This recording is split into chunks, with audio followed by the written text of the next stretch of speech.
In 1999, Fernando Martin Vicente, who was the president of Spain's Federation for Mentally Disabled Sports, FEDDI for short, was forming a dream team for intellectual disability basketball. The only problem with his team? They weren't disabled. What Spain did was that they recruited 10 non-disabled players out of a 12-player basketball team.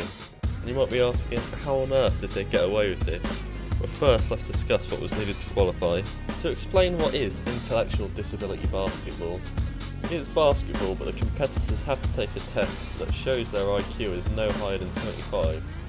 So, they must have just faked their tests, right?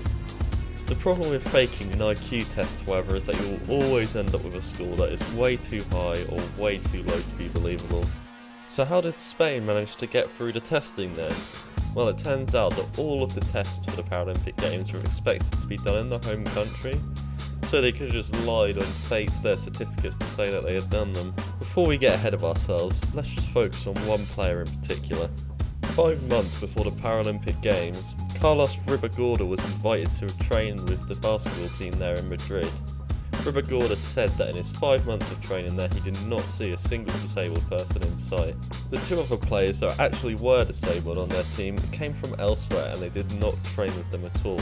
So fast forward to their first match, and they were playing obviously way too well as expected, with being more than 30 points ahead of China at half time. They were all spoken to by the coach there, and he said to them, "Lads, move it down a gear or they'll figure out you're not disabled." After this they slowed down quite a bit and let the other team score, but they still managed to breeze through to the final where they beat Russia with 87-63. You see, that was their biggest mistake. By winning gold, that put all of the players in the public spotlight. Soon there was people saying that they knew them and they'd played against them, and they weren't disabled at all. When they were about to head home, they were advised to wear sunglasses and grow beards so they could be recognised. After this, rumours started in other sports Spain had participated in, with table tennis being a chief concern. Several umpires for the games that they played said they didn't even believe the Spanish players have a disability. Despite all of this, not much came of the claims. That was until 2 weeks later when Ribagorda mailed back his gold medal to the Paralympic headquarters. Had his conscience finally gotten the better of him and he couldn't live with the guilt of cheating? Nah, don't count on it. It turns out Ribagorda was an undercover journalist, and the next day he released one of the most bizarre headlines in sports history.